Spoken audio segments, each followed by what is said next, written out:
Good evening students, my name is Vijay Gupta and you are watching biology classes.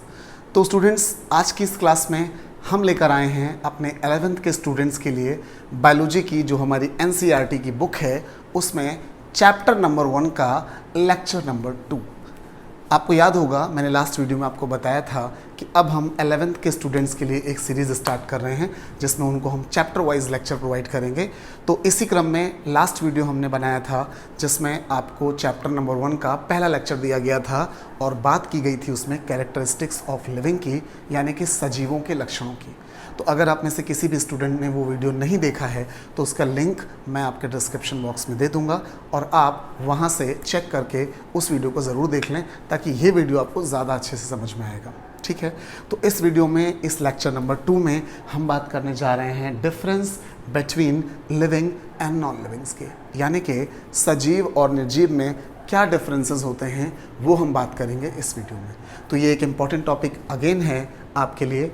आपको बता दूं कि जो लास्ट वीडियो आपने देखा था जिसमें कैरेक्टरिस्टिक्स ऑफ लिविंग थे, सजीवों के सारे लक्षण आपने पढ़े थे, तो अगर वो आपको बिल्कुल क्लियर हैं तो ये टॉपिक आपके लिए बहुत आसान हो जाता है, क्योंकि जितने कैरेक्टर मैंने आपको सजीवों के बताए थे वो सारे आप लिख दोगे लिविंग में प्रेजेंट और नॉन लिविंग में एब्सेंट, और सिंपली आपका क्वेश्चन एग्जाम के लिए कंप्लीट हो जाएगा।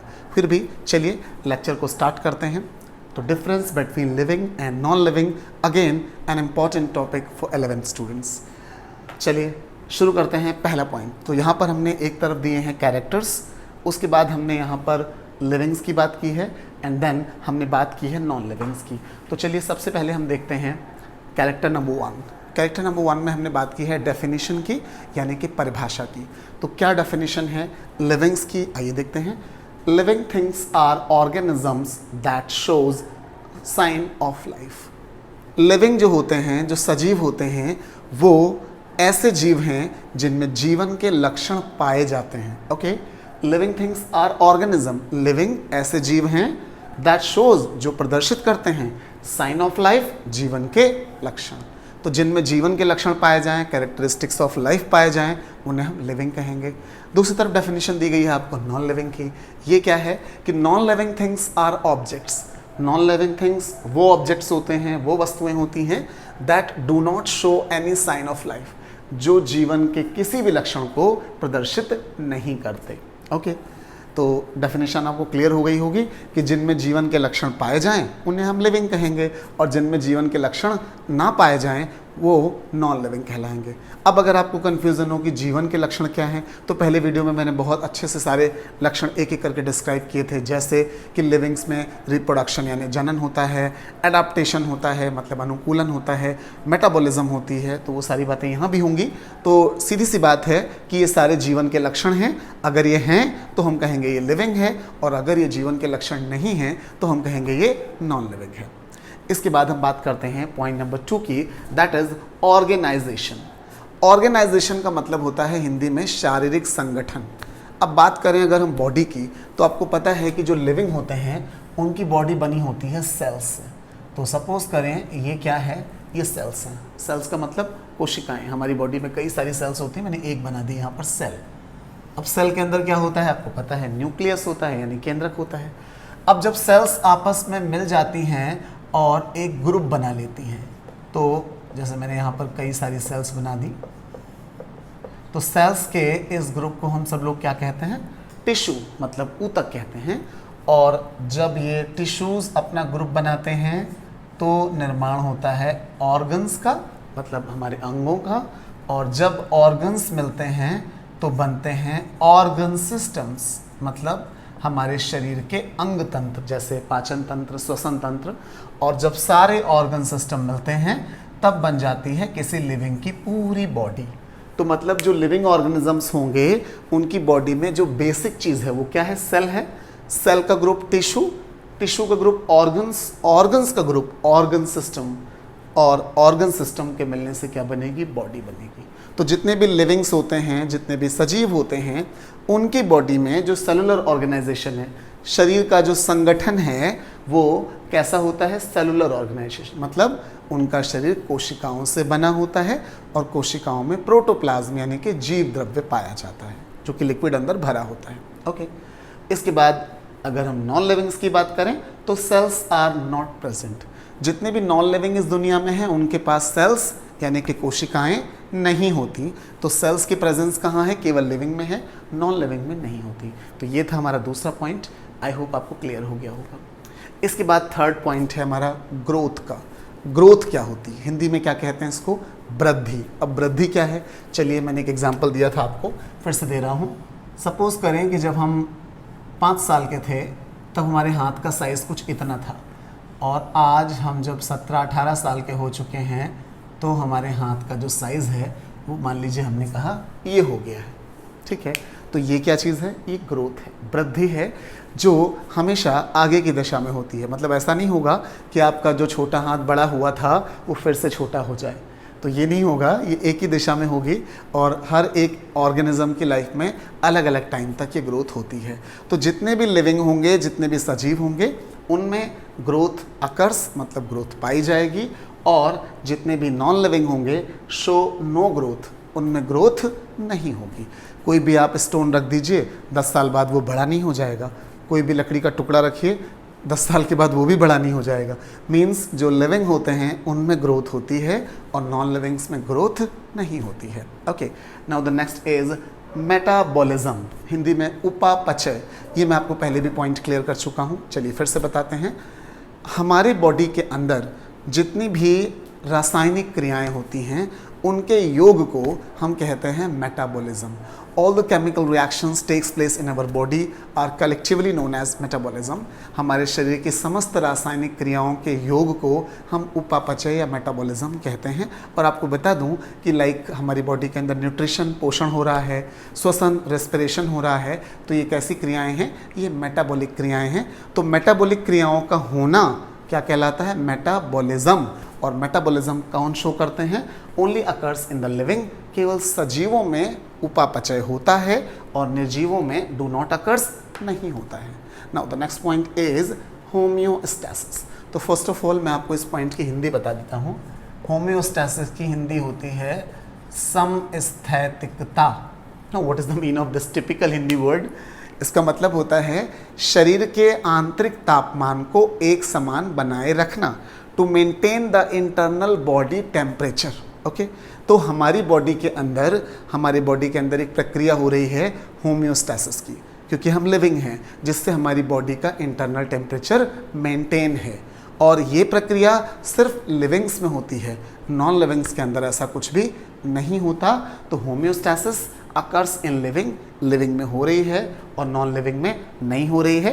होम्योस्टैसिस का मतलब मैं फिर बता दूं, शरीर के आंतरिक तापमान को एक समान बनाए रखने की प्रक्रिया समस्थैतिकता कहलाती है। To maintain the internal body temperature is known as homeostasis. Okay, now the next is definite shape and size.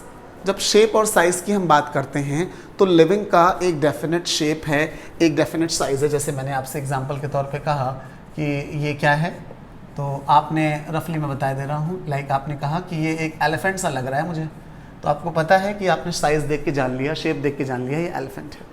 लेकिन जो नॉन लिविंग्स होते हैं उनका कोई शेप और साइज़ डेफिनेट नहीं होता। मैंने आपसे कहा एग्जाम्पल के तौर पर स्टोन, पत्थर, तो आपने कहा कितना भी बड़ा हो सकता है। मैंने आपसे कहा एक स्टोन को इमेजिन करिए, तो कुछ बच्चों ने स्टोन को इतना बड़ा इमेजिन किया, कुछ ने स्टोन को इतना बड़ा इमेजिन किया, कुछ ने और बड़ा इमेजिन कर लिया।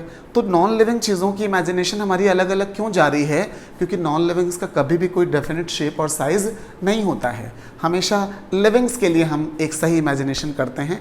आपसे कहा जाए लॉयन, तो एक सेम इमेजिनेशन आपकी भी होगी, मेरी भी होगी और लोगों की भी सेम होगी जिन्होंने भी लॉयन को देखा होगा। मैंने कहा रैबिट, तो रैबिट के बारे में भी ऑलमोस्ट सेम इमेजिनेशन हमारी होगी। तो लिविंग्स की बॉडी का शेप, साइज़ और उनका स्ट्रक्चर सिमिलर होता है, जबकि नॉन लिविंग्स में ऐसा नहीं होता। Okay, now the next is adaptation. What is adaptation?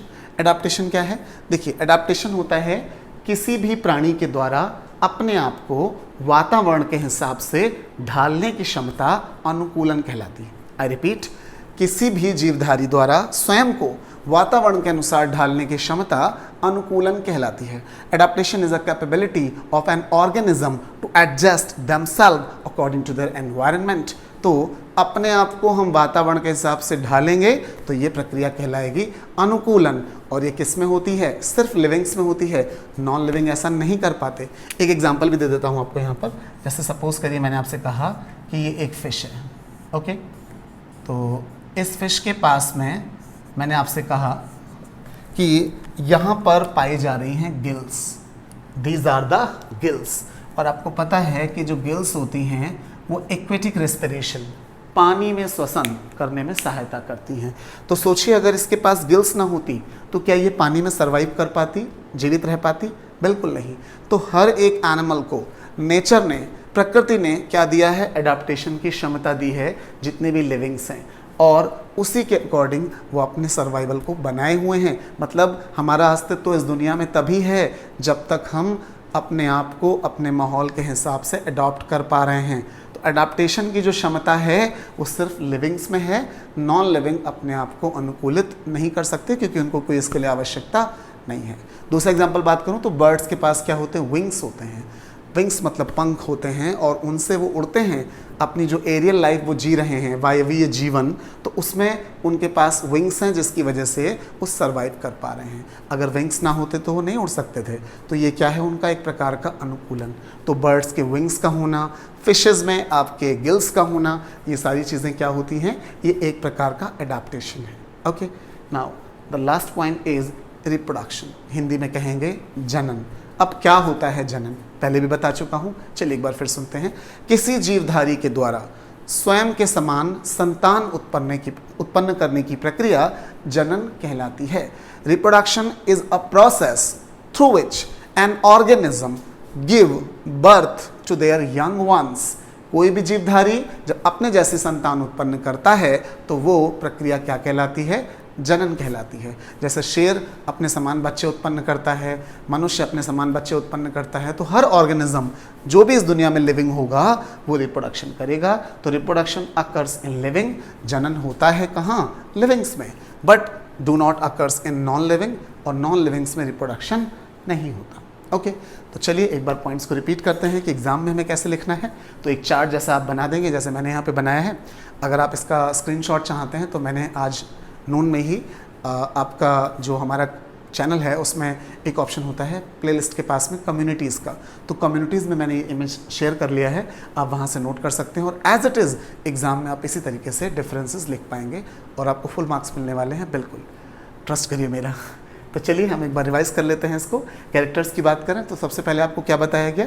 Definition बताएगी कि जो लिविंग्स होते हैं उनमें जीवन के लक्षण पाए जाते हैं। अभी मैं आपको याद करवा रहा हूँ, नॉन लिविंग्स में जीवन के लक्षण नहीं पाए जाते। लिविंग्स की जो बॉडी है, ऑर्गेनाइजेशन जो है, उसमें सेल्स पाई जाती हैं, नॉन लिविंग्स में सेल्स नहीं पाई जाती हैं। ग्रोथ की बात करें तो लिविंग्स में ग्रोथ होती है और नॉन लिविंग्स में ग्रोथ नहीं होती। मेटाबॉलिज्म की बात करें, उपापचय की, तो लिविंग्स में मेटाबॉलिज्म हो रही है, नॉन लिविंग्स में डू नॉट अकर नहीं हो रही है। होमोस्टैसिस, समस्थैतिकता की बात करें तो लिविंग्स में होती है, occurs in living, and do not occurs in non living, non livings में नहीं होती। फिर निश्चित आकार, आकृति और संरचना की मैं बात करूं तो ये कहाँ है? ये लिविंग्स में प्रेजेंट है और नॉन लिविंग्स में एब्सेंट है। फिर मैंने अडाप्टेशन बताया आपको, ये कहाँ प्रेजेंट है? ओनली इन लिविंग्स, लिविंग्स में पाया जाता है और नॉन लिविंग्स में एब्सेंट है। एंड फाइनली आपको बताया गया रिप्रोडक्शन के बारे में कि जो रिप्रोडक्शन होता है वो लिविंग्स में तो होता है और नॉन लिविंग्स में डू नॉट अकर्स नहीं पाया जाता है।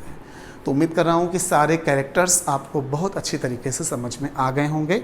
लिविंग और नॉन लिविंग के डिफरेंसेस को आपने अच्छे से तैयार कर लिया होगा, एग्ज़ाम में आप बहुत अच्छे से लिख पाओगे, मैं उम्मीद कर रहा हूँ। फिर भी अगर आपको किसी पॉइंट में कोई कन्फ्यूज़न है, कोई भी दिक्कत आ रही है तो बिल्कुल आप कमेंट बॉक्स में मुझसे पूछिएगा, मैं पूरी कोशिश करूँगा आपको जवाब देने की। अच्छा, तो बच्चों ये लेक्चर फ़िलहाल इतना ही। अगले लेक्चर में हम बात करेंगे, लेक्चर नंबर 3 होगा हमारा, चैप्टर नंबर 1 का ही लेक्चर नंबर 3 होगा, जिसमें हम बात करेंगे द्विनाम पद्धति की, जो कि कैरोलस लिनियस ने दिया था, जिसको इंग्लिश में बाइनॉमियल नोमेनक्लेचर कहते हैं। अगेन एक बहुत इंपॉर्टेंट टॉपिक आपके लिए, बिल्कुल एग्जाम में आने वाला टॉपिक है वो। तो जितने भी इंपॉर्टेंट टॉपिक्स होंगे वो एक के बाद एक मैं आपके लिए लाता रहूँगा। तो उम्मीद कर रहा हूँ वीडियो आपको पसंद आया होगा। वीडियो कैसा लगा कमेंट सेक्शन में ज़रूर बताइएगा। और चलिए मिलते हैं फिर अगली वीडियो में, तब तक के लिए goodbye, thanks for watching, have a good day.